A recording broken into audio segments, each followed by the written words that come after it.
parole tout de suite à Monsieur Marzio Tartini, qui est le conseil général de la Suisse, pardon, le consul général de la Suisse à Strasbourg, qui a permis la venue donc, de Monsieur Anaboldi ici à l'école. Merci beaucoup. Comme le nom le dit, je suis consul général de Suisse, mais également tessinois. C'est pour moi un grand plaisir d'être ici avec vous et de pouvoir saluer Michele Anaboldi. Ceux qui s'intéressent à l'histoire de l'architecture savent que l'architecture tessinoise est vieille de siècles. En effet, déjà, il a laissé une empreinte dans la Rome des papes, dans la Russie des tsars, la construction de la ville de Saint-Pétersbourg. À partir des années 60 du siècle passé, grâce aux travaux de Mario Botta, Luigi Snozzi, Aurelio Galfetti ou Livio Vacchini, elle est devenue une référence au niveau mondial. Mais ce n'est pas évident de comprendre pourquoi les architectes tessinois ont acquis une telle renommée internationale. Selon Botta, une explication possible à ce mystère vient de notre terre. En effet, il dit « Le Tessin est déjà une création architecturale en soi. Ces plans d'eau constituent une base horizontale sur laquelle s'insère la verticalité de ces vallées et de ces montagnes. Les architectes tessinois ont démontré leur autonomie et leur originalité. C'est pour cela qu'il est particulièrement difficile de trouver un dénominateur commun entre eux. » Précise toujours Mario Botta. Il ajoute « Ce qu'ils ont en revanche de commun, c'est peut-être un rapport privilégié avec la géographie des lieux qui détermine leur œuvre architecturale. Le paysage lui-même constitue un langage architectural dont les Tessinois s'imprègnent. Si nous étions dans une grande plaine hollandaise, peut-être l'idée de la construction et de l'espace ne serait-elle pas aussi présente. » Voilà. Ce soir, on a vraiment un grand plaisir d'accueillir ici un brillant représentant de la nouvelle génération des architectes tessinois qui partage son temps entre la création et la formation. Comme vous l'avez bien dit, il est également professeur à l'Accademia di Architettura di Mendrisio. Soyez le bienvenu à Strasbourg et merci beaucoup. Merci beaucoup.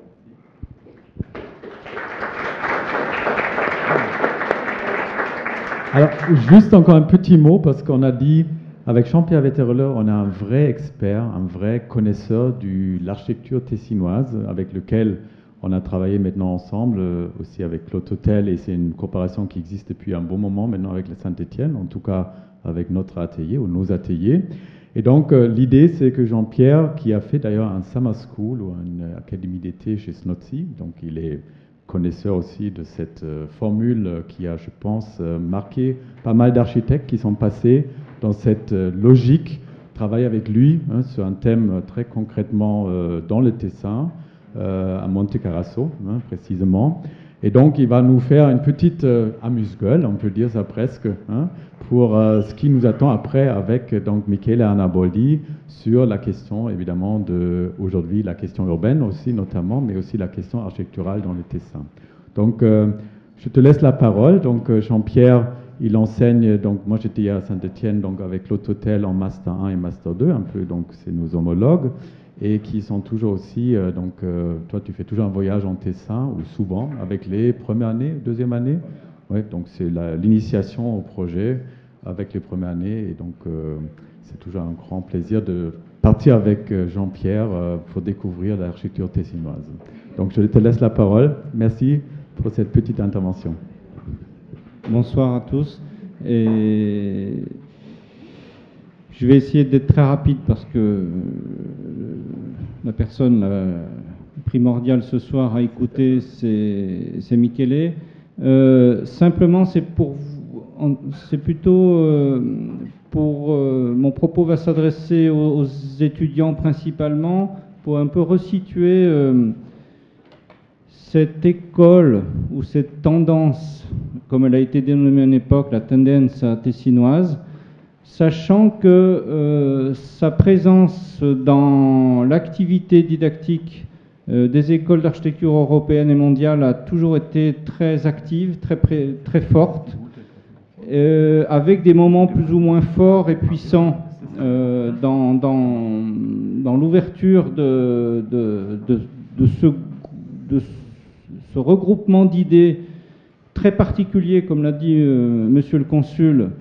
Je vais simplement moi tenter de l'exposer, d'exposer les raisons de ce regroupement, non pas uniquement de personnalités, et Dieu sait si tous les architectes tessinois sont de très grandes personnalités en tant qu'individus, très différentes, mais à la fois elles se rejoignent sur un élément commun qui m'a d'ailleurs donné un peu le titre de ma présentation, c'est Territorio Ticino, c'est un peu le jeu de mots sur le thème aussi qui nous relie ce soir avec les écoles d'architecture donc de Strasbourg, Saint-Étienne, l'Accademia de Mendrisio, qui est le thème de la Città Ticino.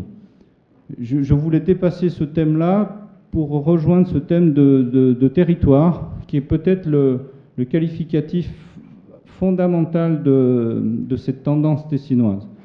Donc là, 3 images pour relire formellement, géographiquement, cette structure du territoire tessin, qui est un tout petit territoire, c'est le plus petit canton de la Suisse, qui est pris en tenaille entre la chaîne des Alpes et la plaine padane, la plaine du Pô. Donc vous voyez dans la carte Michelin du centre la présence de Milan, même en termes de taille, et la structure donc de ces ouvertures de vallées occupées par les lacs, qui constituent donc la structure territoriale géographique du Tessin. Donc vous voyez que cette structure territoriale, elle est comme on le découvre quand on se rend sur place, c'est cette valeur d'espaces plans qui sont soit de l'eau, soit des plaines alluvionnaires, ou des deltas comme à Locarno, et la présence de la géométrie des lacs qui est très très forte dans la confrontation avec la montagne. Donc vous voyez, il y a une forme de radicalité de l'espace du territoire. Et vous voyez déjà, tout de suite je parle un peu en architecte, c'est que c'est un territoire qui peut être défini très fortement par la géométrie, par les géométries en place, qui sont très puissantes, très fortes. Oui. Je passe très vite mais c'est pour vous donner donc pour les étudiants qui ne participent pas à l'atelier de Dominique et de Volker, un peu pour vous donner aussi l'envie de vous rendre dans le Tessin pour découvrir ce territoire.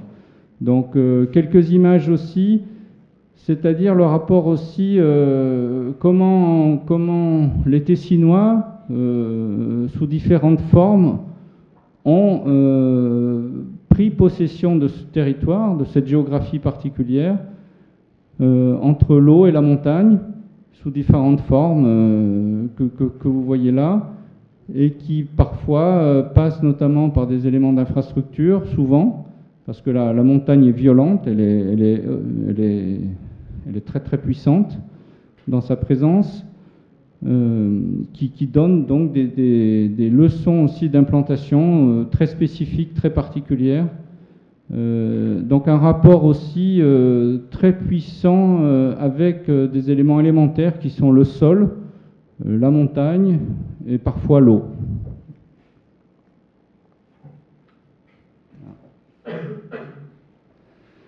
Alors le Tessin, j'ai parlé beaucoup de géographie jusqu'à présent, c'est aussi une forme de ville qui se constitue progressivement. Tout à l'heure, je pense que Michele vous parlera de cette thématique, de ce concept, entre guillemets, de Città Ticino, qui est en train de prendre forme, de prendre corps. Elle prend un aspect que l'on connaît aussi en Europe aujourd'hui de façon très partagée dans beaucoup de territoires périurbains, c'est-à-dire cet étalement urbain de maisons individuelles ou de petits immeubles ou d'industries dans les fonds de vallée. Et vous voyez qui progressivement donc, occupent donc, de façon quasi majoritaire aujourd'hui les fonds de vallée au bord des lacs et qui commencent dans certaines situations comme à Lugano ou à Locarno, l'extension urbaine commence à monter sur les flancs des montagnes. Voilà.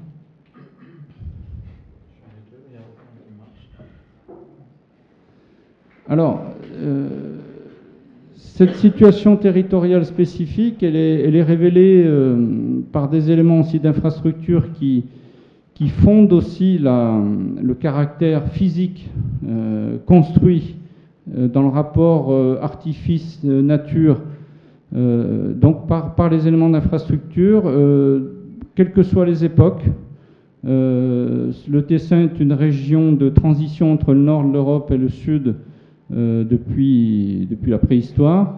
Et encore aujourd'hui, avec le dernier projet en cours de réalisation, qui est le tracé du train à grande vitesse, qui est l'Alpe Transit, qui génère encore aujourd'hui de nouveaux ouvrages d'infrastructure qui participent à la construction du paysage et du territoire, comme quelques-unes de ces images que j'ai pu retrouver.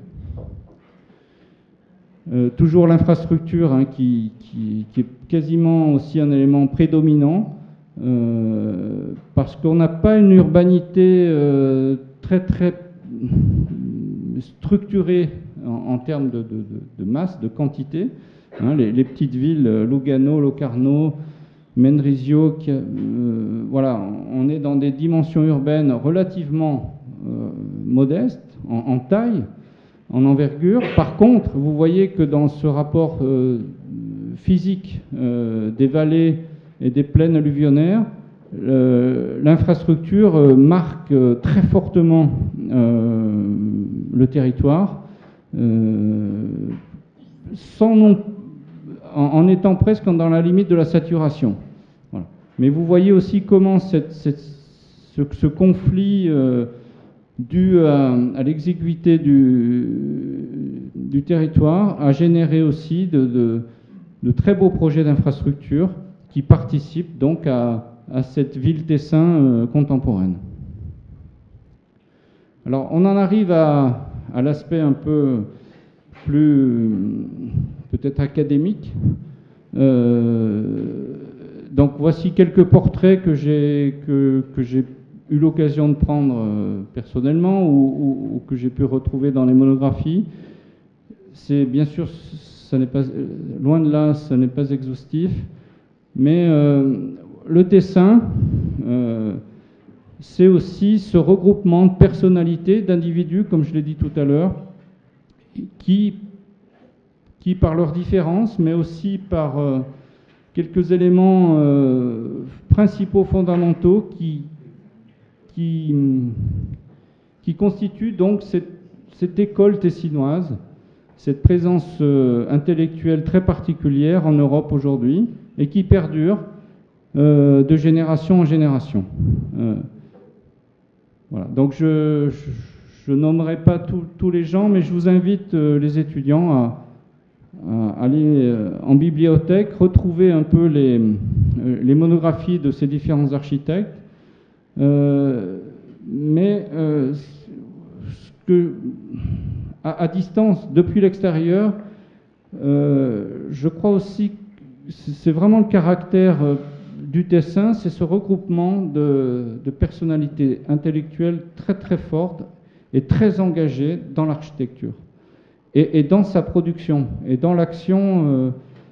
Quasiment, à un moment donné, quelqu'un parlait de guérilla dans la démarche des architectes tessinois, qui étaient dans une position de guérilla pour faire de l'architecture. Voilà. Et surtout dans une position intellectuelle toujours critique, engagée, voilà. Voire politique pour certains. Alors on en arrive donc à l'architecture. Là aussi, rien d'exhaustif. J'invite chacun qui se rendra dans le Tessin de choisir son projet préféré, voilà, en passant bien sûr par Luigi Snozzi, Mario Botta, Galfetti, Giancarlo Durich, et j'en passe. Mais vous voyez que, comme pour les portraits tout à l'heure, des expressions formelles à la fois différentes sur le papier et dans la réalité, mais qui sont rassemblées aussi dans ce rapport très subtil au territoire. Alors, c'est un peu pour illustrer la raison aussi de notre présence là aujourd'hui. Depuis plusieurs voyages, et je vous invite donc à vous rendre dans le Tessin. La photo en haut à droite, vous avez donc un des bâtiments qui composent l'école d'architecture du Tessin, à Mendrisio, qui est le Palazzo Turconi. Et vous voyez des travaux, notamment les photos de maquettes qui sont réalisées par les étudiants de première année. Et oui, qui sont des maquettes réalisées à peu près en 15 jours ou 3 semaines. Mais au-delà de ce travail qui peut vous paraître titanesque, c'est aussi le caractère aussi qu'a voulu se donner cette école, qui se veut être un peu l'école du territoire, comme le laboratoire européen du projet d'architecture touchant ou provoquant les questions de territoire. Et Dieu sait si les Tessinois n'étaient pas un peu les mieux placés pour répondre à cette spécificité et à ce travail de recherche et d'expérimentation sur le territoire, parce que c'est un terme que beaucoup d'architectes urbanistes utilisent aujourd'hui, mais il est vrai que les Tessinois sont un peu en avance sur ces questions de rapport entre l'architecture, le projet d'architecture et son rapport au territoire. Je crois que c'est terminé. Donc je passe maintenant la parole à Michele. Je tiens vraiment à le remercier de sa venue à Strasbourg, et aussi de remercier un peu le Tessin, parce que personnellement, par exemple, j'ai eu le malheur de tomber dans la bassine du Tessin par les circonstances particulières, d'architectes enseignants que j'ai eu la chance d'avoir à l'école d'architecture de Grenoble, à Marseille également, qui nous ont pris par la main un jour en disant il faut aller faire un tour dans le Tessin pour aller toucher l'architecture et toucher ces dimensions de paysage particulières. Donc moi je remercie le Tessin pour cet apport toujours très très important dans l'activité didactique de recherche du projet d'architecture qui nous occupe tous.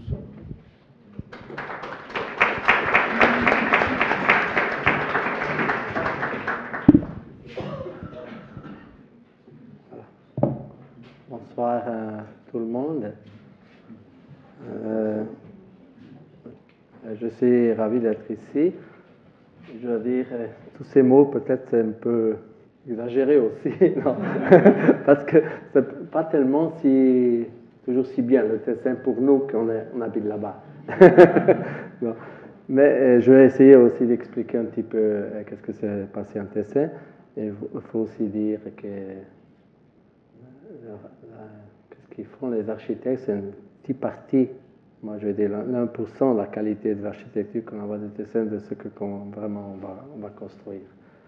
Je dois aussi remercier l'école sûrement de Strasbourg et de Saint-Étienne, et sur les Tarquini de l'invitation. Mais surtout, je suis aussi très content et ravi de cette opportunité de confronter les projets des 3 écoles avec Mendrisio. Nous, on a commencé aussi à travailler sur le diplôme avec le même thème qu'on vous a envoyé, donné. Et je pense à une très intéressante opportunité de confrontation aussi de cultures différentes et de voir le territoire aussi de différentes façons. Ouais, je n'explique pas complètement la recherche où vous travaillez. Je vous explique un peu la fin de la recherche. Alors, il y a 3 ans, on a 4 ans, peut-être 3 ans, on a gagné comme un concours du Fonds national pour une recherche qui s'appelle Lo spazio pubblico nella città Ticino. Alors, on l'appelait comme ça. Le spazio pubblico, c'est un concept très difficile à comprendre, mais toujours, pour nous, on part du paysage. C'est le vrai grand espace public du Tessin. La grande qualité du Tessin, encore aujourd'hui, c'est le paysage, comme on a déjà entendu. Mais puis on arrive aussi aux différentes échelles, et toujours on parle de spazio pubblico. Et ce soir, je cherche de vous expliquer à travers maintenant la présentation des diplômes, mais aussi de mes projets, cette recherche de travailler sur les différentes échelles et se confronter avec notre territoire. Comme il y a... Attendez, ouais. Là, ouais. Bon, là, c'est l'architecte, ça c'est Galfetti qui le dit, vous comprenez l'italien, c'est pas... Bon, l'architecte, à travers le projet d'espace, exprime sa vision sur le monde, la société et de l'homme. L'architecte travaille pensant surtout au vide et au plein pour les donner la forme et donner une condition meilleure de vie à l'homme dans le sens plus général de la parole. Améliorer l'espace de la vie de l'homme, il n'y a pas un autre sens que dans le construire. Ça, c'est Galfetti qui dit. Et ça, c'est un peu la vision que tout le monde condividiamo. Excusez, je ne connais pas tous les mots en italien. Et le Tessin, surtout, est un territoire qui a fasciné beaucoup les étrangers aussi au début du siècle passé. Et déjà Taut, avec ses dessins, il a parlé de cette ville radieuse, non? Et ça, c'est une vue depuis le Generoso qui regarde vers la Suisse française, la Romandie. Là, cette idée de lumière, de cette ville qui explose, elle est liée à l'idée de la lumière. C'est vrai que la lumière en Tessin, c'est une lumière méditerranéenne, mais aussi alpine, de la montagne. Donc, quand on passe la galerie de Gothard du nord au sud, c'est vrai qu'on arrive dans une autre lumière. Et ça, c'est une qualité qui a fasciné beaucoup d'artistes. Vous voyez aussi Turner, quand il fait voyager, il passait par le Tessin, il a fait ses dessins. Donc, ce sont des parties. Là, c'est Besançon, et là, c'est un pont dans la Leventina. Ça, c'est Klee, qui habitait longtemps à Muralto, à Locarno, une grande partie de sa vie. Et il a travaillé toujours aussi confronté avec le paysage. Et là, sont tous des dessins qui rappellent, qui prennent de la culture tessinoise, des petits villages, des vallées.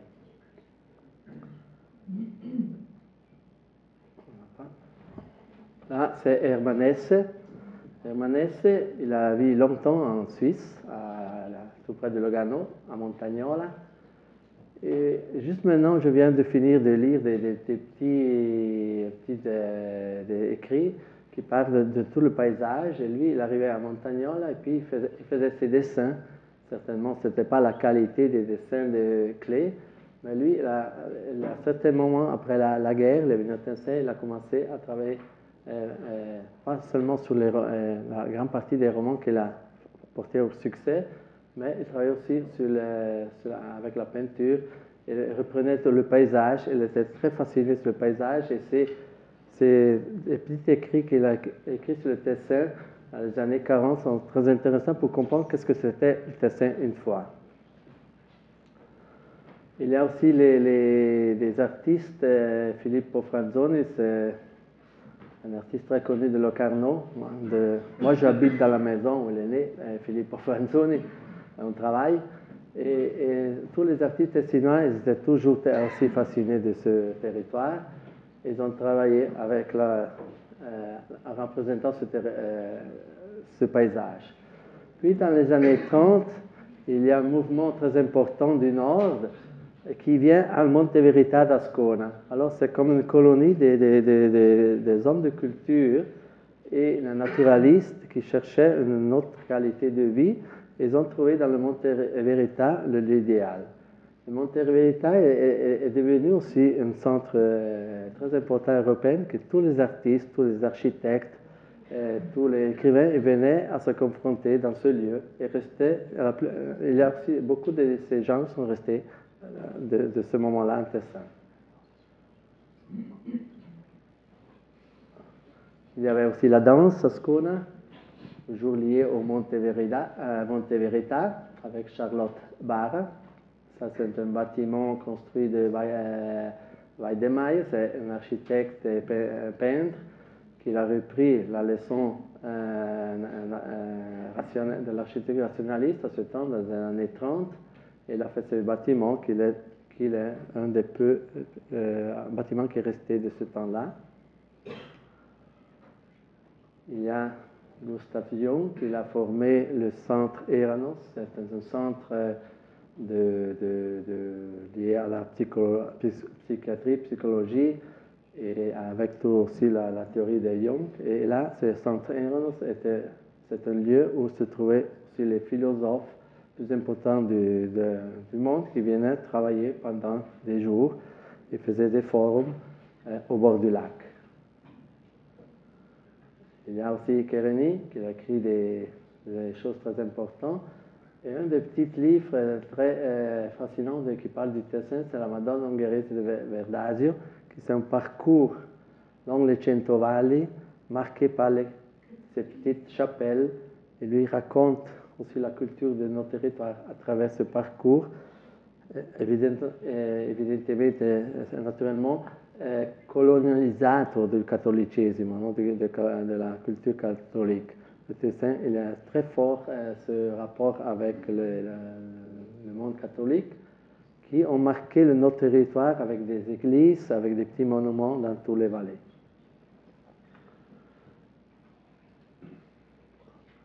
Naturellement, oui, vous voyez, là il commence aussi le conflit dans le développement du Fondovalle, du fond de la vallée. Alors là, il y a le reste d'une culture presque ancestrale, très vieille. Et là commence aussi le développement du Fondovalle avec toutes les zones industrielles, artisanales très fortes. Il faut dire que le Tessin aujourd'hui est coupé de ce développement très fort, très touché, et toujours en futur, il y a une demande très grande de construire de nouveau des industries, surtout du côté de Mendrisio, parce qu'il y a beaucoup de maisons italiennes qui veulent s'installer en Suisse. On n'a plus d'espace, et ça va, sur le moment, va créer beaucoup de problèmes.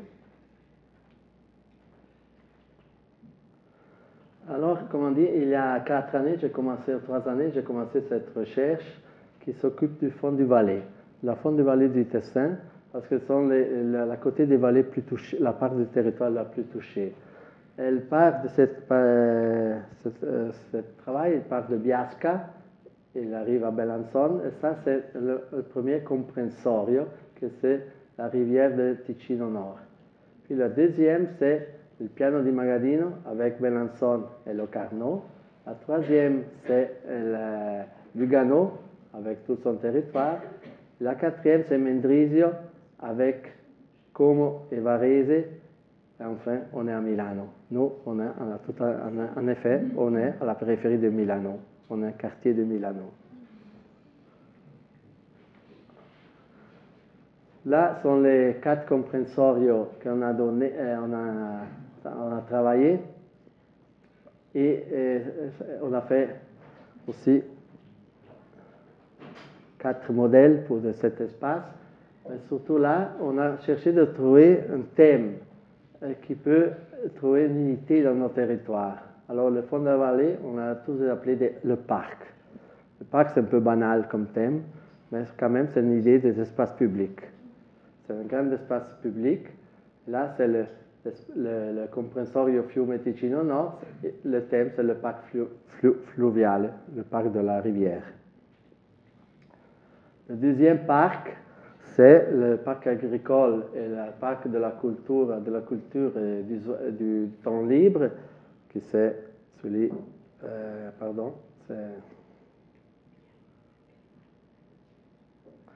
celui de Locarno. Et là, c'est le parc agricole, que c'est le plan de Magadino.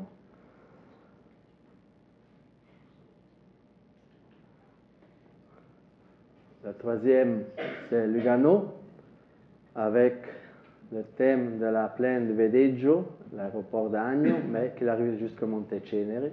Et puis, il y a aussi le long del Cassarate. Et de l'autre côté, je vais après vous expliquer un projet pour ce côté-là.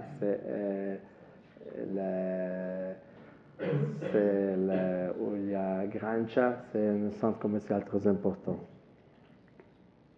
Le quatrième, c'est comment on dit, le parc ferroviario, c'est le parc de la gare de Chiasso, c'est celui-là. Et l'autre, c'est le parc de Laveggio qui va de Riva San Vitale jusqu'à Stabio, et c'est la frontière avec l'Italie qui va à Varese. Alors, avec ces 4 espaces, on travaille sur le thème du diplôme. Et pour trouver une idée, on a trouvé ce nom-là, paysage actif. Ces paysages actifs sont, d'un côté, tout l'espace accord libre, mais aussi de l'agricole, au naturel, mais aussi l'espace construit. Tous ces paysages. Et c'est que l'idée du paysage actif, c'est une chose dynamique qui va se développer. Parce qu'entre tous les espaces construits, il y a des restes qui n'ont pas, sur le moment, une destination très précise. Et c'est là qu'il faut travailler. C'est là les espaces plus importants qu'aujourd'hui, il faut travailler et défendre surtout le développement de la construction pour sauver l'agriculture. L'agriculture est en danger en Tessin parce qu'avec le temps, elle devient toujours plus petite. Et l'agriculture, s'il perd un certain nombre de mètres carrés, elle devient plus compétitive, plus intéressante. Et puis, donc, on va perdre l'idée de l'agriculture comme nécessité de préserver le territoire. Et là, je pense qu'en Tessin, encore l'autre fois, j'étais dans une des 4 communes ici de la Riviera. Et à un certain moment, j'ai parlé, et on est en train de faire un travail pour toutes les 4 communes qui vont, de ces 4 communes de la Riviera. Et j'ai parlé d'agriculture. Pour eux, l'agriculture, c'était totalement oublié. Il n'y a pas de problème d'agriculture. Il n'y a plus rien, mais ce n'est pas important. Et pourtant, c'est incroyable aussi dans l'identité des personnes qui habitent ces vallées, ils ont perdu ce concept de l'agriculture. Et ça, c'est très dangereux, parce que l'équilibre du territoire tessinois, il y a aussi l'équilibre entre le construit et les espaces verts qui sont agricoles et les espaces naturels.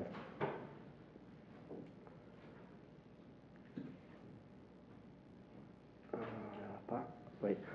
Là-dedans, dans ces paysages actifs, on a cherché des thèmes très importants qui sont toujours liés sont des thèmes publics.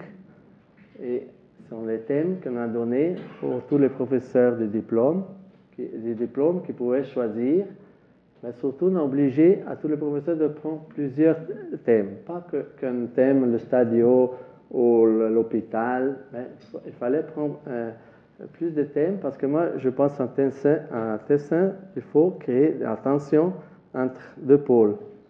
Et entre les 2 pôles, on a toujours des espaces libres. Si on travaille sur un thème, on perd cette relation. Et ça veut dire qu'on va oublier une partie de notre territoire. Et ça, j'étais surpris parce que la discussion aussi qu'on avait avec le professeur, la première, c'était que j'étais un peu nostalgique de la conception du parc. Mais à la fin, tous les professeurs, ils ont pris tous les thèmes qu'on a donnés. Même si on est peut-être de notre approche à l'architecture totalement différente. Vous savez, il y a des architectes chez nous qui travaillent sur le territoire et puis il arrive le projet. Mais aussi à l'école, il y a des professeurs qui ne croient pas dans le territoire, qui ne croient pas dans l'urbanistique. Et ils croient que dans l'architecture, ça c'est dans tout le monde comme ça. Mais j'étais surpris que tout le monde ait accepté le travail sur cette idée qu'on a proposée.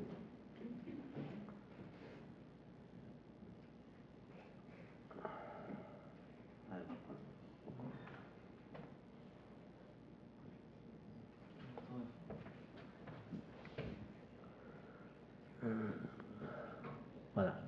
Alors là, c'est le comprensorio 1, c'est la première partie du diplôme, c'est le nord du Tessin.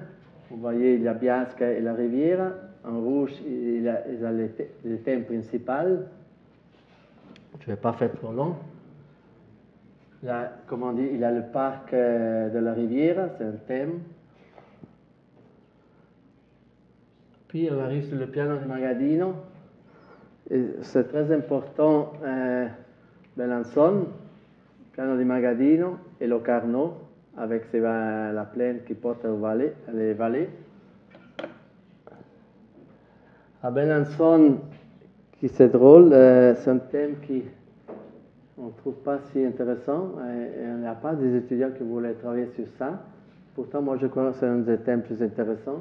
Parce que moi, je pense que l'agglomérat de Belançon, elle est très intéressante parce qu'avec 4 parcs, avec le Stadio, qui est un projet que j'ai fait, qui est maintenant ne continue pas sur le moment, mais c'est l'idée de travailler sur cette zone industrielle. Puis il y a cette partie, c'est un développement pour des maisons très important, mais toujours lié à la rivière. Puis ça, c'est un centre de recherche lié aussi à la rivière. Et ici, c'est peut-être il y a une possibilité pour construire le futur hôpital cantonal, parce que tous les hôpitaux sont distribués dans les différentes villes, mais ils sont coincés dans le contexte. Et aussi l'hôpital, c'est une des seules typologies qui change dans le temps. Et presque toujours, les hôpitaux viennent abandonner et on va construire des nouveaux hôpitaux. Ça, c'est toujours dans l'histoire, c'était toujours comme ça. Et dans peut-être 20 ans en Tessin, il faut construire un hôpital cantonal.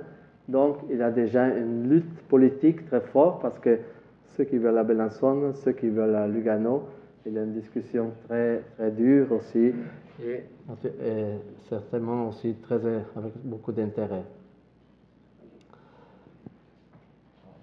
Là, c'est aussi un thème qu'on a donné très important. On a découvert le centre du piano di Magaddino et c'était la vieille rue du port.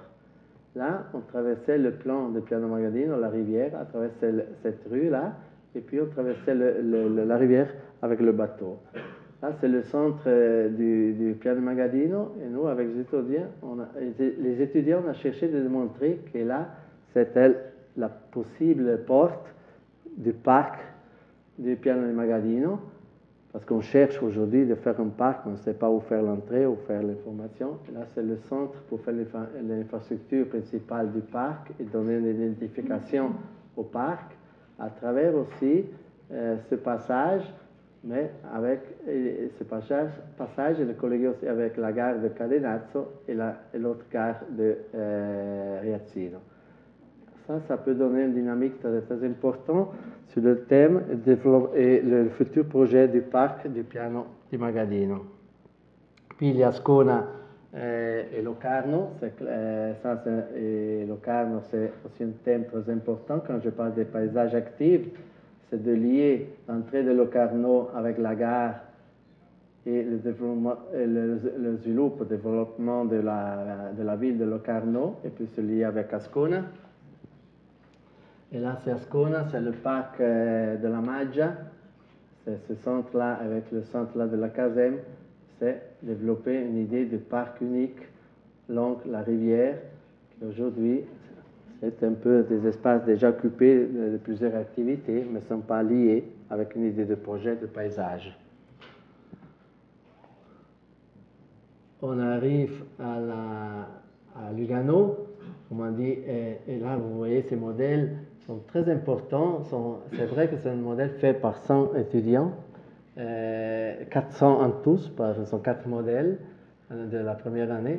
Mais moi, c'est très important de faire ces modèles pour comprendre l'aspect physique de notre territoire. Modèle en italien, c'est maquette. Ah, maquette, oui, ok, pardon. Oui, c'est vrai. Et puis, on arrive aussi à différents thèmes, que c'est les gares, la zone de l'aéroport, la rivière de Lugano, pour tous les autres thèmes du lac de Lugano, que c'est la villa favorite, que c'est le musée, c'est le passage ici del Ponte di Cadebissone et c'est la rivière de Riva San Vitale. Et ça, c'est très important parce que tous ces espaces, tous ces villages sont liés par le lac, qui c'est le grand espace qui donne l'unité de notre territoire. Et puis on arrive à Mendrisio, et là, il y a ces zones industrielles incroyables qui sont développées dans les derniers 15 ans. Et si on marche là-dedans, on dit qu'on ne peut pas croire que ça s'est passé dans ces 15 ans. On a totalement oublié la rivière, c'est tout en danger. Aussi, les zones agricoles sont disparues et l'agriculture, elle est très difficile maintenant pour se développer dans ces coins-là. Mais elle est encore plus en danger, comme j'ai dit avant, parce qu'il y a beaucoup de maisons italiennes qui vont essayer de venir en Suisse, en Tessin, et s'installer. Et donc, on n'a plus d'espace, mais surtout, on n'a pas d'infrastructure, la mobilité n'est pas encore développée, et donc, on a beaucoup de problèmes. Et puis, la gare de Chiasso, qui est très importante, surtout avec l'ouverture du transit, parce que comment elle est liée avec la ville de Como et puis avec Milan. Donc c'est un espace assez extraordinaire, assez unique, qui a un grand potentiel.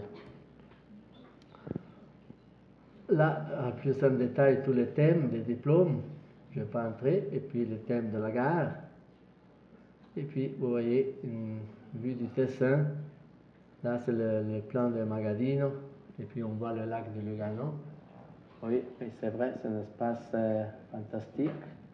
Il y a une lumière aussi fantastique. Mais quand même, le fond de la vallée, il est vraiment en danger. Comme j'ai dit, on travaille sur l'espace public, on travaille sur les différentes échelles. Moi, je vais montrer quelques projets de notre bureau. Là, par exemple, pour nous, le projet de l'entrée de Besançon, c'est très important. Elle est liée à l'accès principal. Ça, c'est une infrastructure qui devient une partie du nouveau paysage. Là, devient une partie d'édifices publics avec des espaces publics, une qui regarde le château et une qui regarde vers le sud. Et là, il y a un parc avec des maisons dedans qu'on peut travailler. C'est l'idée du filtre du parc de Piave Magadino qui entre dans la ville. Là, c'est une idée de densification de ce quartier. Ça, maintenant, il y a un référendum, là, je pense la semaine prochaine. Donc, tous ces projets sont toujours en danger.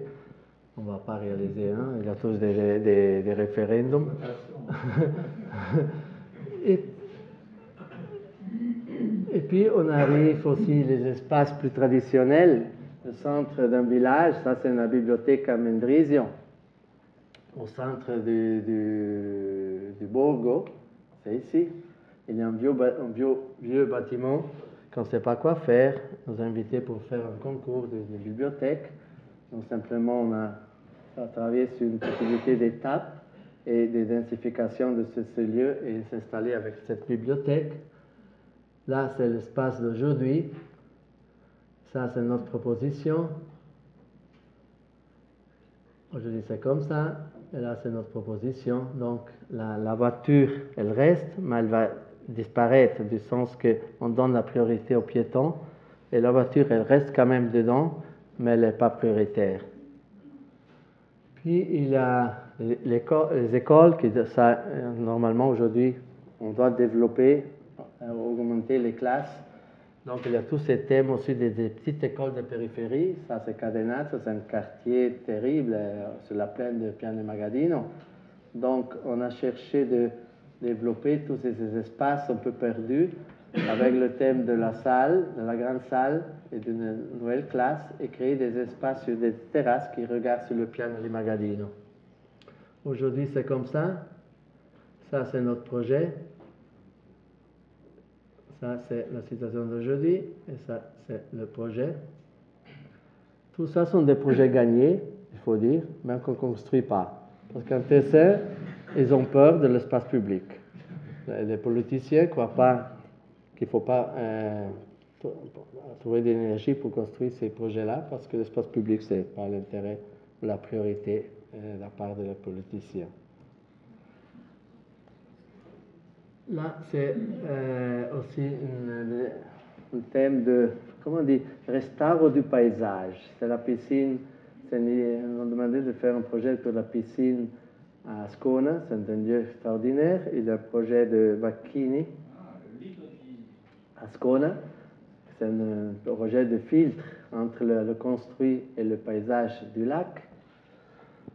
Nous, on a proposé un jardin nouveau d'accès pour ce paysage extraordinaire du lac, avec une petite piscine. Là, c'est aussi notre vue sur le lac. Et là, c'est l'idée de la lumière du parc. On passe à travers le bâtiment de Livio Vacchini, c'est la ville, puis on arrive dans la lumière des arbres, de l'ombre des arbres, et puis on arrive à la lumière du lac. Alors ça, c'est un restauro du paysage à travers le concept de la lumière. Puis il y a aussi, là c'est pas un Tessin, mais quand même c'est cette idée des quartiers industriels. Nous, on a repris dans ce cas, dans ce lac de Constance, aussi l'idée de l'industrie, comme elles étaient une fois, avec cette trame. Là, maintenant, c'est prévu un master plan avec des blocs, mais qui ne reprend pas cette dynamique. Nous, on a essayé de reprendre cette dynamique pour se développer en étape, un quartier nouveau, en tenant toute la caractéristique du quartier. Ça veut dire aussi le matériel, parce qu'il y a des bâtiments historiques qu'on doit maintenir, et donc on a pensé de travailler avec ça. C'est pour ça qu'on a repris le brick pour créer ce quartier avec une densité très forte. Ça, c'était les conditions de concours. Et là, c'est un peu l'espace à l'intérieur. Alors là, ce projet-là, par exemple, de nouveau, on a eu une difficulté parce qu'on a donné trop d'espace public. Ça, on n'a pas gagné ce concours parce que la critique, c'est qu'on a dessiné trop l'espace public. Il faut aussi comprendre, se réfléchir. Aujourd'hui, on ne veut pas payer des espaces publics. Ça, c'est très dur à dire, mais ce n'est pas que c'est un Suisse alémanique. Donc, parce que l'espace, on dit que l'espace public coûte, c'est trop cher, donc c'est mieux oublier cet espace et laisser faire quelque chose de différent, laisser des restes. Là, j'arrive au Pianscairolo.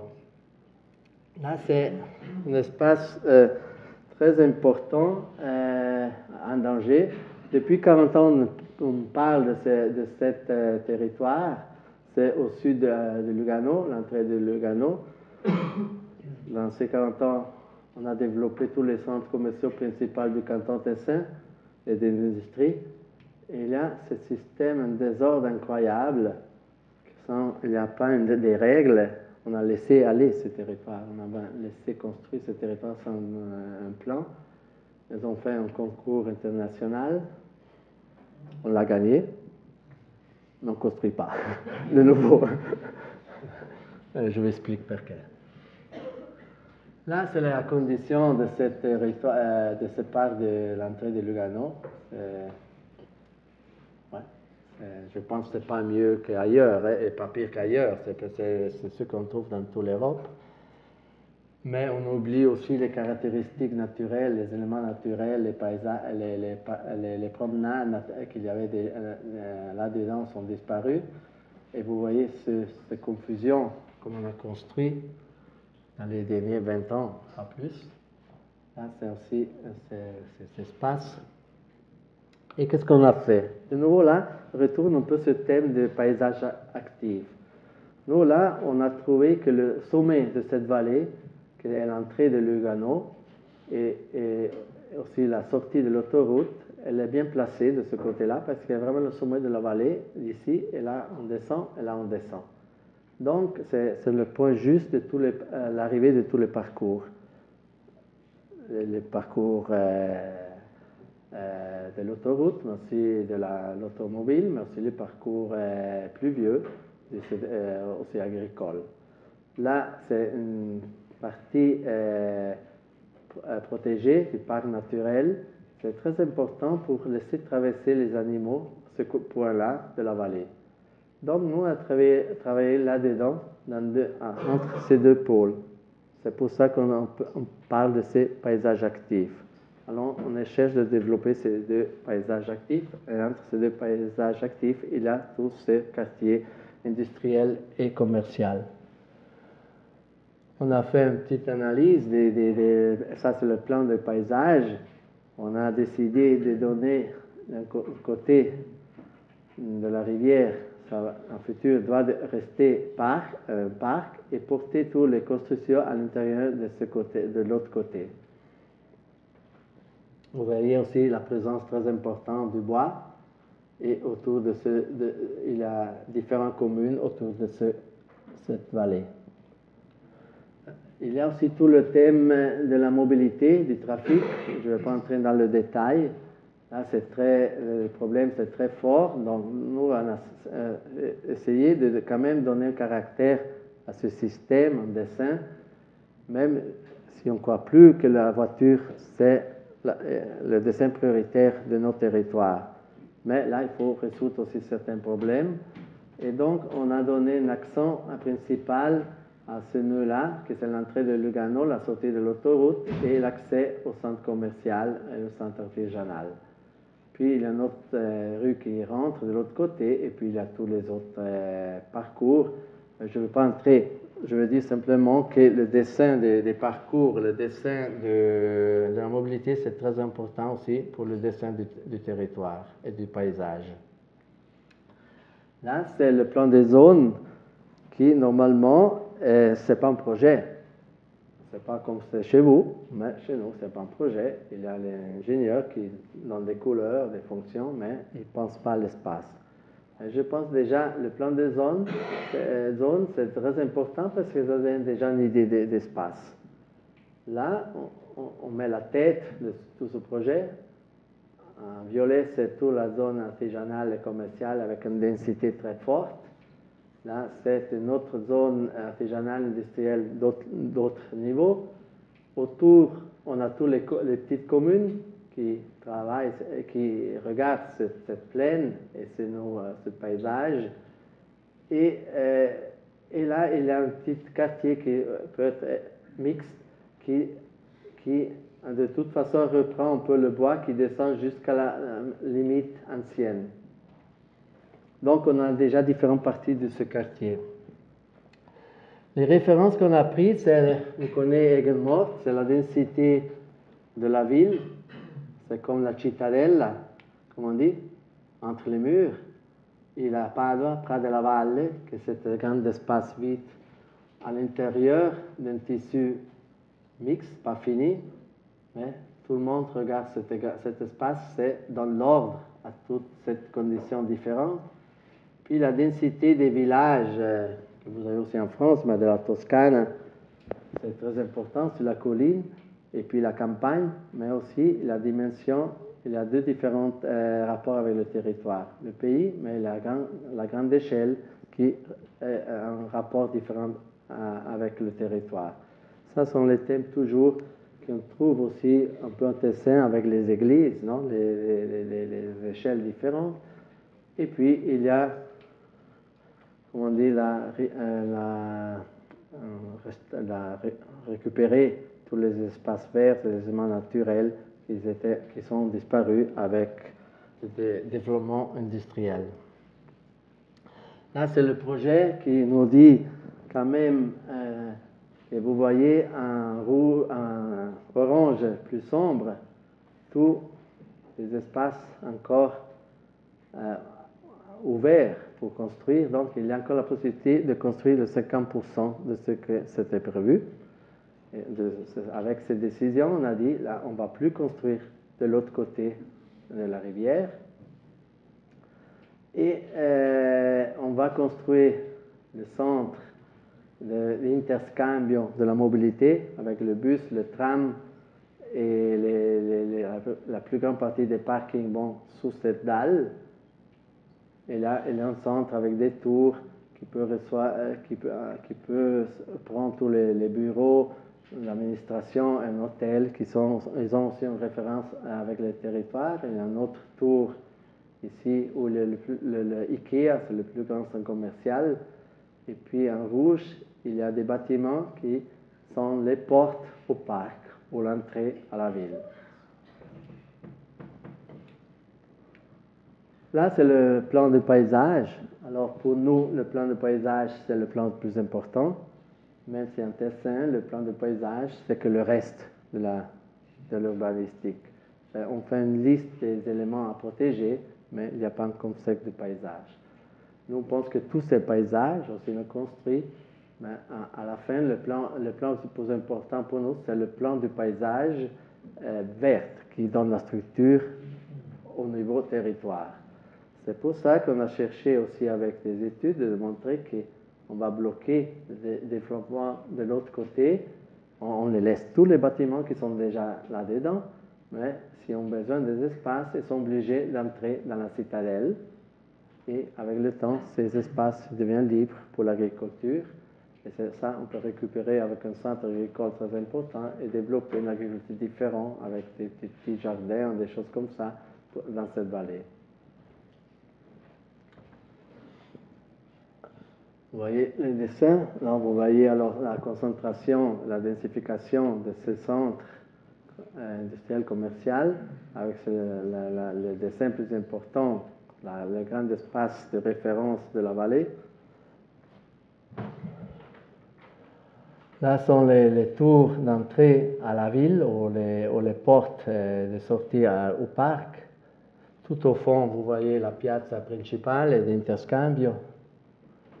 Là, c'est la partie, comme on dit, la plus importante, du côté d'interscambio plus complexe, avec aussi un espace de sport ou de concert, un grand centre nouveau commercial, mais de qualité différente, qui devient la porte du parc. Je n'entre pas dans les détails, mais vous comprenez les différents niveaux, sont une rencontre des différentes fonctions de la ville. Là, c'est la maquette. Et aussi l'autoroute, elle devient partie de ce paysage. Ça, c'est aussi une chose, c'est une autoroute, c'est un pont, c'est une infrastructure, mais c'est une partie très dynamique du projet. Là sont les tours. Ça, la piazza, avec le passage du train. Et tout cet espace, elle est réservé aux piétons. Sous, on a les trains, les voitures, et autour, on a les bus. Donc, c'est un nouveau espace public très important qui signe l'entrée de Lugano. Et ça, c'est pas tout nouveau, cette idée de travailler, parce que vous voyez là derrière, c'est l'église de Montagnola, où habitait, j'ai montré, Hermanesse. Donc, il y avait toujours cette idée du territoire, et était marquée avec cette église au sommet, au lieu plus important de notre territoire. Donc, cette relation à différentes échelles, c'est déjà dans la culture dedans, mais pas que chez nous, mais aussi ailleurs. Et donc, c'est l'urbanistique, elle doit travailler sur différentes échelles. Maintenant, je viens à un autre espace public qu'on oublie toujours, que c'est la rue. Mais là, je parle du pont. Sur le pont, il y a une partie d'espace public. Et là, on a appelé pour faire un projet dans la vallée Verzasca. Il y a ce pont-là qu'il faut renouveler. Il doit être plus large.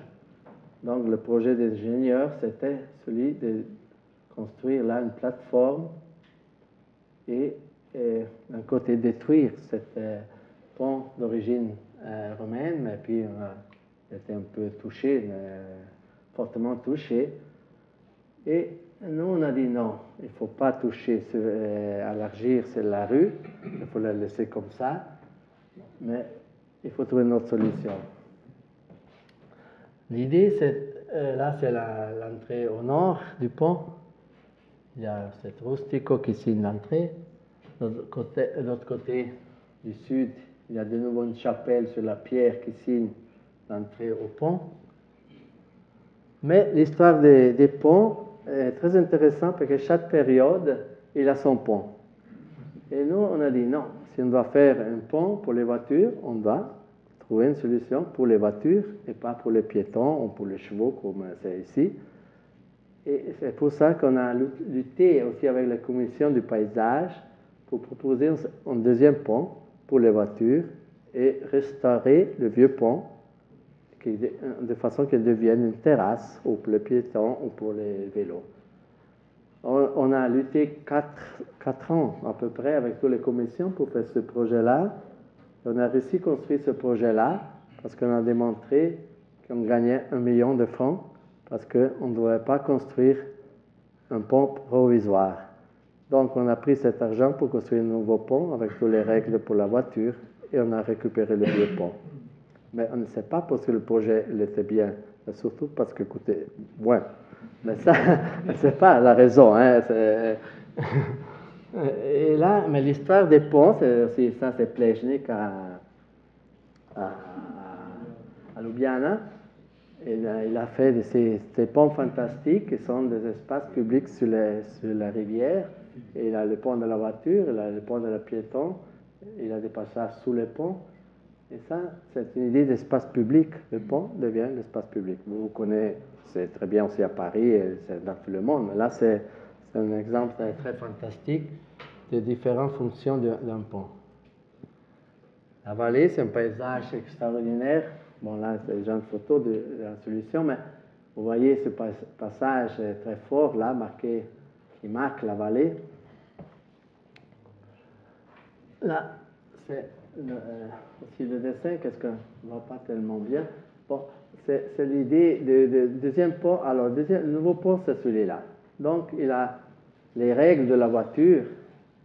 Et là, ça devient le pont vieux qui devient un pont pour les piétons, pour les vélos.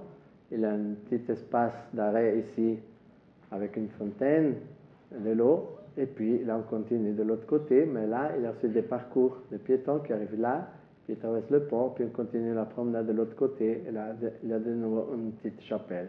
Donc, vous voyez, à ces 3 éléments, signent ce paysage avec traverser ces 2 ponts. Pourquoi on a travaillé ce trajet-là? Parce que ce n'est pas un pont à côté de l'autre, mais chaque pont, il a la règle qu'il faut. Donc ça, c'est la règle de la voiture. Donc il a un parcours différent du vieux pont. Et ça donne une dynamique différente. Aussi, la structure, elle est différente.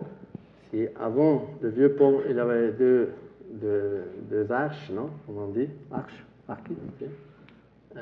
Sont là. C'est clair parce qu'on n'avait pas la technique pour faire un grand arche. Le nouveau pont, c'est un grand arche, mais ce n'est pas aussi l'épaisseur de la structure, c'est une lame qui va dans le terrain, qui perce le terrain, les bords de la rivière. C'est totalement différent de l'autre, le vieux pont. Là, vous voyez l'indépendance des 2 ponts et surtout aussi les nouveaux espaces qu'on va créer. C'est une grande terrasse sur le paysage. Là, c'est le pont du nord. Vu? Ça, c'est l'entrée du pont.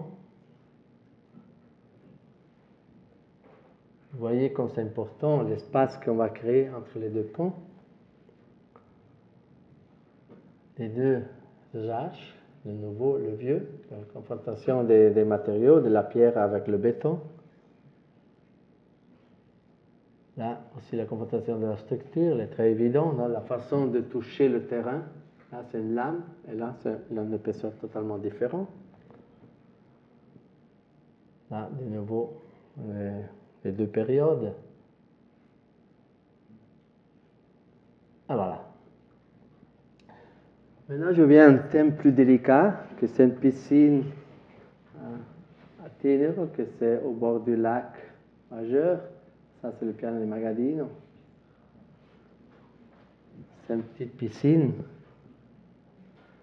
Mais vous voyez ici, il y a cette trame très importante, il y a un centre sportif très important, un des centres sportifs plus importants de la Suisse, au bord du lac, c'est très intéressant.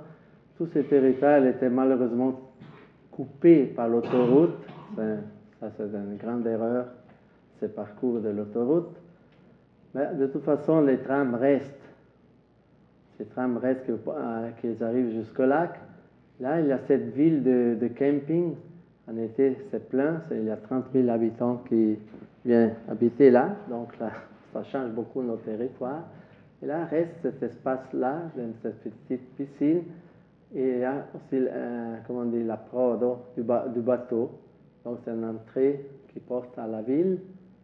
Et ça, il y a un centre commercial et puis la gare. Donc c'est très important cette entrée où on est arrivé à la ville à travers le bateau. Nous, on a mis la nouvelle piscine à côté de cet élément d'eau qui descend de la montagne et il arrive au lac. Je n'entre pas dans le détail. Je veux dire simplement que la coupe elle est très importante parce qu'il y a une limite de sécurité parce que le lac qui sort, donc il y a cette limite de sécurité que c'est ce niveau-là. Donc nous, on a trouvé un système de terrasse qui descend au lac. Et là-dedans, c'est un système de jardin d'eau et des fleurs et des parfums qui arrivent au lac. Et donc, on arrive là avec le parking, on monte sur cette grande terrasse et avec cette idée de cette dalle qui prend dedans le lac. Et puis, on descend lentement au lac. Et là-dedans, il y a des espaces d'eau et des espaces de fleurs et de parfums, de couleurs. Au premier niveau, il y a les garde-robes, les restaurants. Je n'entre pas dans le détail. Et puis, il y a tous des parcours aussi, des rampes qui descendent au bord du lac et sur la part verte du Lido. Vous voyez, ça c'est un projet, comme on dit, moi je dis des projets de paysage. Ce n'est pas vraiment des projets d'architecture, mais l'important c'est la définition de cet espace public. C'est un espace vert, public, en hiver, il peut être libéré des limites. Et les gens peuvent aller là-dedans. Et ça, c'est une petite infrastructure qui descend au lac avec les deux différentes piscines. Là, de nouveau, cette idée des terrasses. Vous voyez là aujourd'hui, c'est comme ça. Non, il y a un petit restaurant, cette piscine qu'il faut renouveler. Là, c'est tout libre. Mais vous voyez comme cet espace, elle n'est pas définie. Et là, c'est notre projet qui donne une idée d'entrée, d'arrivée de la voiture, et cette idée de jardin qui descend au lac. Là, c'est l'entrée qui arrive au niveau, là, c'est une entrée qui arrive au niveau de sécurité, puis on descend vers le lac. Et ça, c'est un peu l'atmosphère qu'on veut trouver dedans, dans la piscine. Elle ne veut pas être une piscine sportive d'entraînement, mais elle va simplement être une piscine pour les familles. Et là, c'est le rapport avec le lac. Comme on dit, on prend le paysage et on porte dedans, juste au restaurant. Et donc, on a cette perspective très forte, ce rapport très fort avec le lac, grâce aux différents niveaux. Alors aussi, ce projet-là ne décolle pas, parce que de nouveau, la commune est en train de discuter s'il faut renouveler le vieil projet ou construire le nouveau. Ce n'est pas une question seulement d'argent, mais c'est surtout seulement de discussion politique. Et depuis une année, on devrait commencer les travaux, mais pour le moment, on ne parle plus. Mais j'ai peur qu'ils vont abandonner de nouveau ce projet. Pour la même raison, il ne faut pas prendre de l'argent pour l'espace public. On peut récupérer ce qu'il y a et continuer comme ça, même si la différence des prix n'est pas si grande. Et donc, c'est un problème de culture et aussi de peur, je pense. Aujourd'hui, on a peur de l'espace public. Puis j'arrive à la fin aussi, parce que vous avez vu des projets, mais en TC, on travaille surtout avec des petits projets qui sont des maisons, des petites maisons, des petites villas. Moi, j'ai travaillé, la plupart de mes projets, au début, c'était que des maisons, des petites maisons. Le programme, c'est toujours le même. Un programme de séjour, la cuisine, 3 chambres, c'est toujours ça, c'est toujours le même. Et je dois dire, à un certain moment, j'étais un peu, comment dire, marre, un peu le doute qu'on va continuer à faire les mêmes choses, copier. C'était pas la même chose, mais c'est toujours un peu la même chose, aussi comme expérience. Et j'ai commencé à penser que peut-être il fallait trouver une autre approche au thème du lieu. C'est clair, tous ces projets sont fortement attachés à la lecture de le territoire, à la lecture du lieu.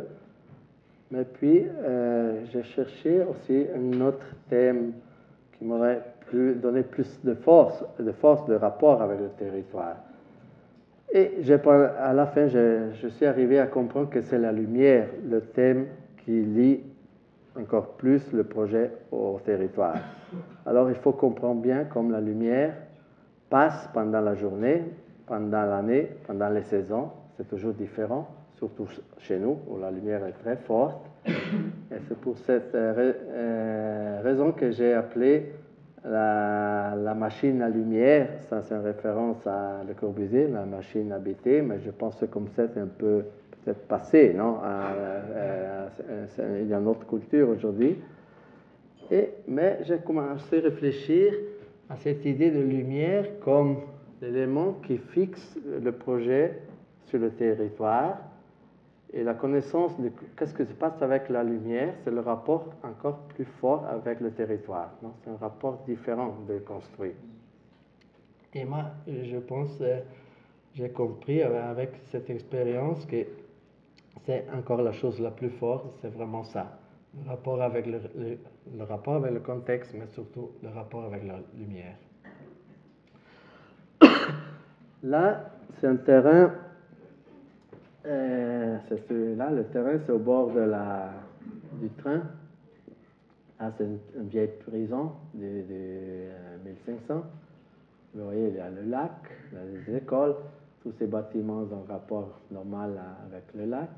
Il y a une petite pente. Les gens qui ont vendu ce terrain nous obligent de construire pas plus haut que 2 mètres pour maintenir la vue sur le lac.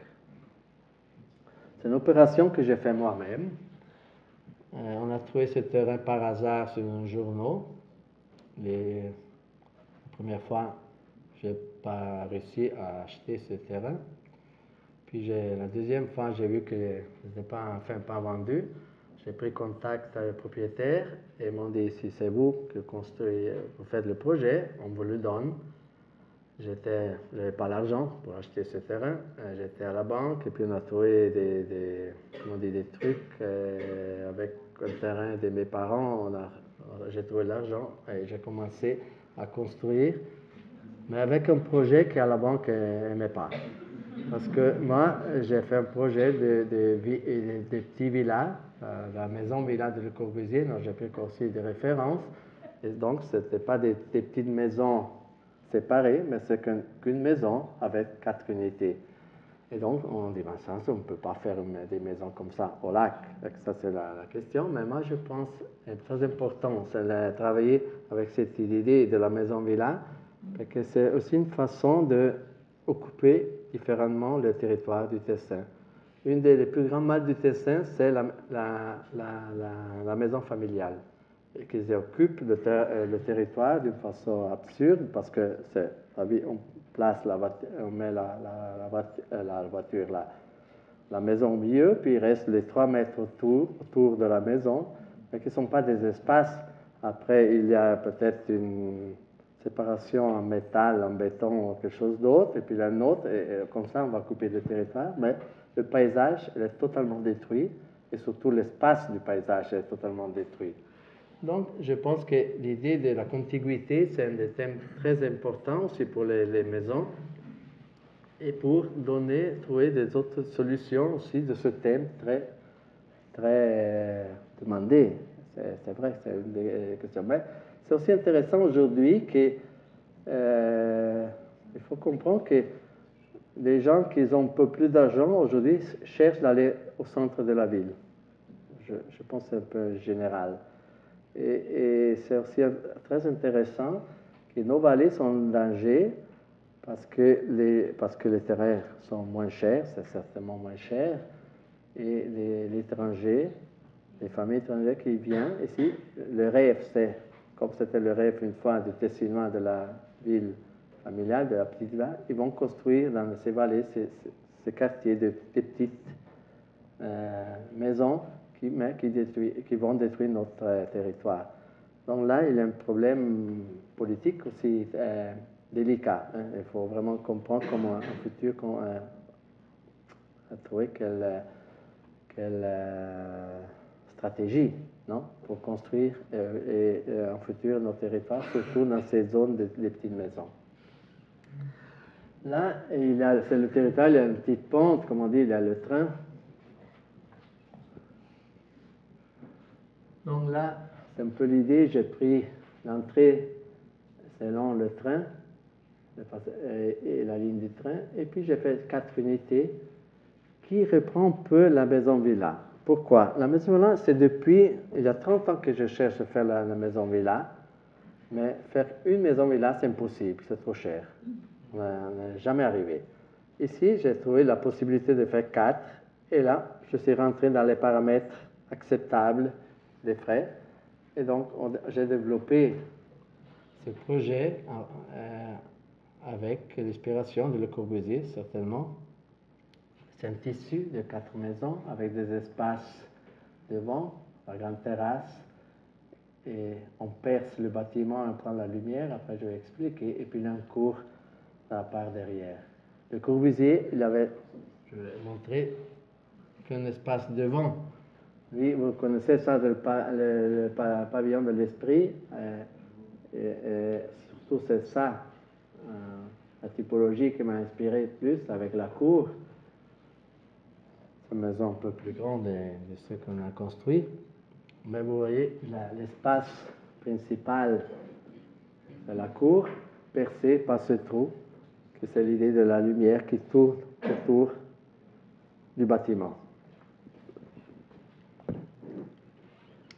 Mais dans ce temps-là, j'étais par hasard à Barcelone et j'ai découvert chez mon ami Luis Vives, un architecte, ces sculptures de Oteiza, c'est un sculpteur basque, un peu moins fameux que l'autre, j'échappe le nom, aussi basque, Chilida, oui, un peu moins, mais j'ai trouvé ces petites sculptures, ce dessin de ces petites sculptures, c'est la déconstruction du cube.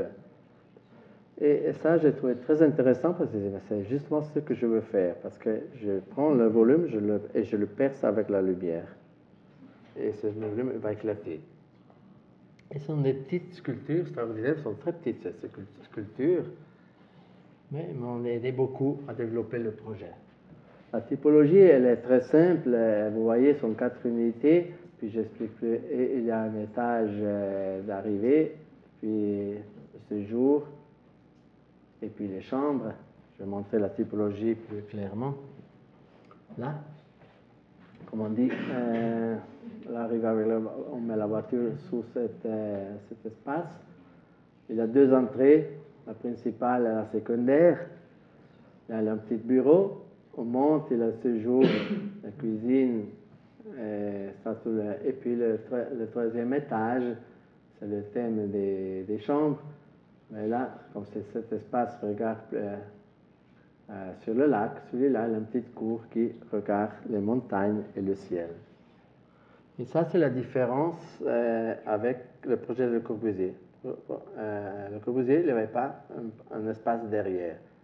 Et ça nous permet aussi d'avoir deux espaces très différents. Une très intime à l'intérieur de la maison et une sur le lac, qui a une échelle très différente, que c'est le grand espace public, le lac. La coupe, elle est importante pour la lumière. Non? Vous voyez, on perce le volume. Ce sont 2 étages et demi sous terre, ce bâtiment. Vous voyez là derrière, sont les 2 mètres, la cour.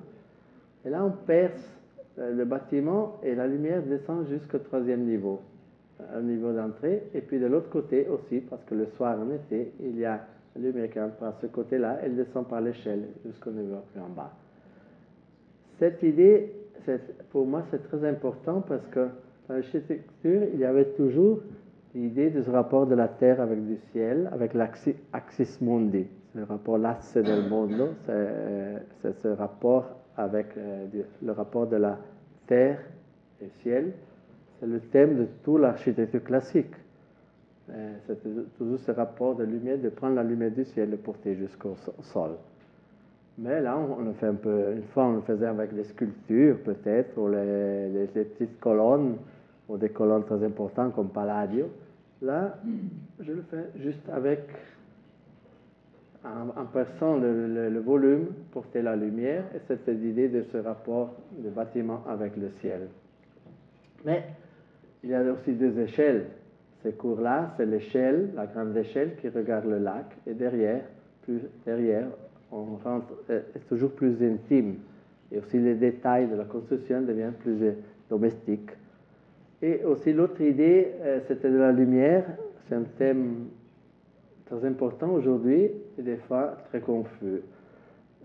Moi, je pense qu'il y a le thème de la lumière du sacré. Il y a le thème de la lumière des bâtiments publics, mais aussi la lumière des bâtiments domestiques. Et là, il faut aussi comprendre. Aujourd'hui, c'est un peu confus parce qu'il y a des architectures domestiques avec une lumière comme une église. Il y a aussi quelque chose de pas juste. Et aussi dans les musées, on a ces problèmes-là. On refuse des fois aussi la lumière dans les musées. On ne veut plus la lumière, le rapport avec le territoire. Moi, ça, je ne comprends pas. Parce que aussi l'œuvre d'art, non, on l'a construit, on l'a fait dans la lumière normalement. Et on n'arrive pas à comprendre pourquoi on ne peut jamais avoir, ou presque jamais plus, on peut avoir des rapports avec le territoire, avec le paysage et avec une différente lumière. Mais ça, aujourd'hui, c'est comme ça, c'est un problème technique parce que c'est vrai, avec la lumière artificielle, on peut tout résoudre. Mais je pense que c'est un peu une question très difficile à comprendre, mais surtout on perd aussi la culture de la lumière et des différentes lumières. Là, vous voyez les maisons. Alors, comme on dit, on a le grand rapport, non?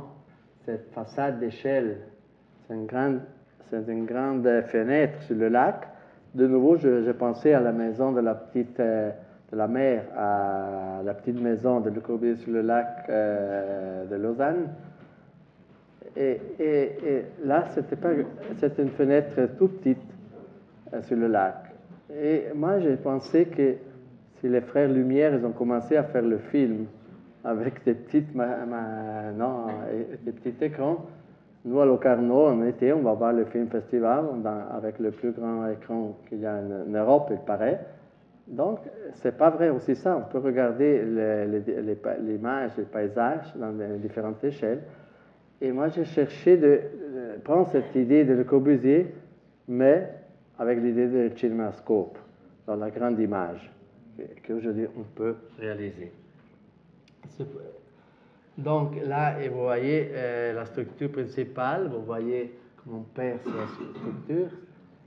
Et dans cette image-là, vous voyez cette idée de lumière, là, l'ombre, ça c'est domestique parce qu'elle est très épais, c'est pas toute petite. Et cette lumière, cette ombre, il fait le tour de la maison, il arrive derrière à la cour, et puis le soir, il retourne de l'autre côté.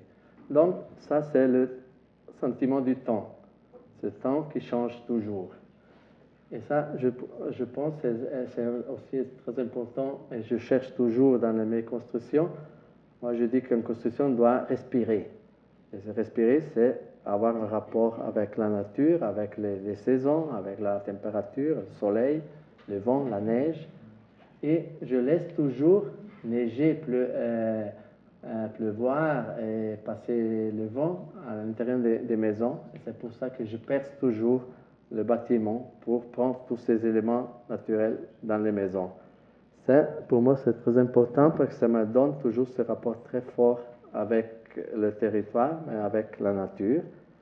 Et on est toujours confronté avec le changement des saisons et des couleurs. Et ça veut dire que l'espace change tout le temps. Chaque jour est différent. Là, c'est derrière, c'est la limite vers le propriétaire qui nous a donné 2 mètres d'auteur. Là, c'est le rapport avec le lac, cette idée de toit, de tapis. Ça, c'est l'espace principal. Vous voyez, il passe la lumière entre ces éléments. Ça, c'est de nouveau la cour. Et puis, vous voyez l'ombre. Ça bouge, qui passe derrière et monte sur l'escalier. On monte sur l'escalier. Ça, c'est le rapport de ce jour avec le lac.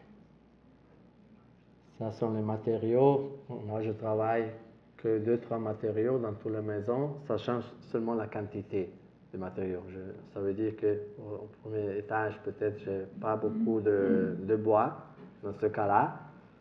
Et puis, j'arrive aux derniers étages, j'ai un peu plus de bois. Donc, aussi, chaque étage est différent. Là, de nouveau, le rapport de ce jour avec la cour, la cuisine. Puis, je monte, comme on dit, on arrive à un côté plus domestique, que c'est lié aux chambres, mais avec le rapport de la cour. Là, c'est une chambre plus petite qui regarde sur le lac. Là, c'est l'escalier, puis on descend de nouveau sur la cour. Là, vous voyez cette idée de nouveau de l'ombre qui arrive derrière. Et aussi, cet espace change toujours parce que la lumière est tellement forte. Là, c'est quand même une condition de nord-sud. Et ça, c'est aussi très intéressant. Mais ça change, vraiment, c'est un sentiment complètement différent. C'est dans la saison, là, on voit mieux, non?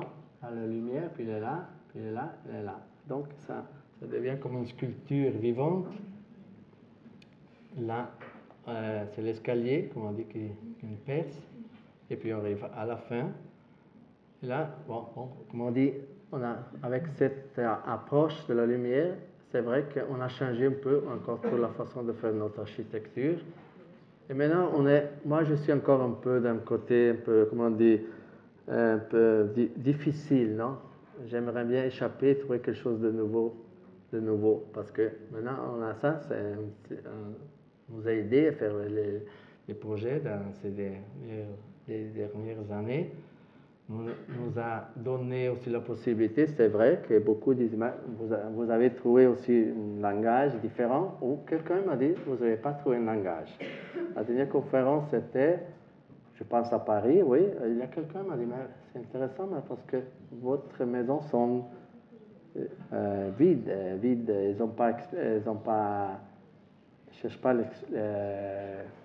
n'ont pas besoin de rien. On n'a vu que de lumière, non? Pourquoi ils n'ont pas de vêtements? Non, ils sont nus. Et on m'a dit, oui, c'est ça que je veux, c'est la lumière, c'est le vêtement de notre maison. Et ça nous a aidé aussi. Aussi une critique, je ne sais plus qui m'a fait, elle dit, c'est intéressant parce que cette architecture-là, elle n'a pas du temps.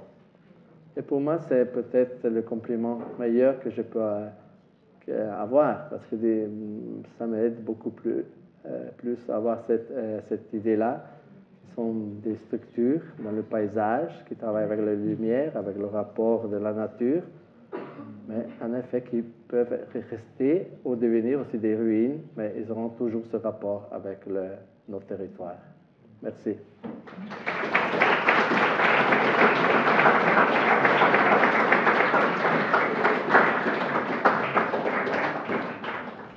C'est un peu la limite.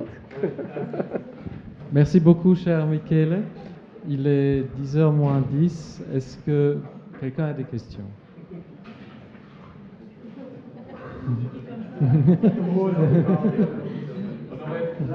Non, il y a plein.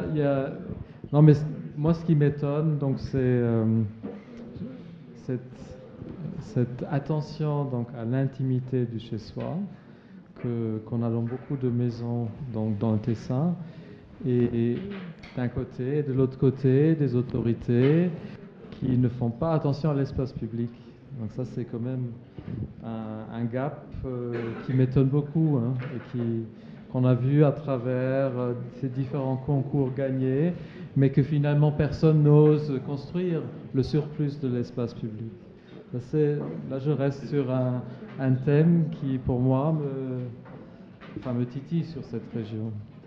C'est plutôt un commentaire qu'une question. Ouais, Bien, alors dans ce cas-là, je vous remercie et j'espère vous voir demain pour notre présentation. Non? Ok. Le dernier mot de la fin, je citerai un collègue de Michele qui enseigne à l'académie aussi, qui l'intitulé de c'est Roberto Bricola, je crois, à l'académie, qui le titre de son atelier de projet, c'est Ta maison, c'est ma ville. Je trouvais que ça reflète un peu ce que tu viens de dire, Volker, sur le travail de la maison individuelle, privée, et de la dimension publique qui est la ville. Oui, peut-être c'est déjà Giovanni Battista Alberti qui avait dit ça. Et lui, il avait dit que la maison est une petite ville et la ville est une grande maison. Donc, qu'est-ce que veut dire? Que faire un projet sur la grande échelle et la petite échelle, c'est la même chose. Et ça, c'est très important parce que je trouve des fois, les architectes, surtout les jeunes, ils ont peur de travailler sur la grande échelle. En effet, on travaille toujours sur l'espace et il y a toujours les mêmes problèmes. C'est seulement chercher l'échelle juste que c'est difficile, ça c'est clair, il faut comprendre, mais c'est toujours une question d'espace et de structurer l'espace. Et pourtant aussi la petite maison elle a la même valeur que le grand espace, comme la grande espace a la même valeur que la petite maison. Merci. Donc, juste encore pour demain, donc Michele Anaboldi, il est avec nous demain toute la journée jusqu'à 17h en atelier. Donc, ceux qui ont envie d'assister aussi à notre présentation projet Master 2, vous êtes toujours bienvenus. Et ça va être aussi un moment peut-être d'échange encore supplémentaire qu'on n'aura pas eu ce soir, vu le temps avancé. Et il y a la promo de livre. Non, il y a un livre que, voilà, on peut Birkhäuser Verlag, donc édition Birkhäuser, de travaux de l'agence Anaboldi. Elle a fait faillite, Birkhäuser. Elle a fait pour mon livre. Mais j'ai tous les livres maintenant au bureau, sinon si on peut commander par Internet. Voilà. Bon, bonne soirée à tout le monde et peut-être ceux qui sont motivés, intéressés, à part nos étudiants évidemment, qui ont rendu demain, donc demain à l'atelier. Bonne soirée.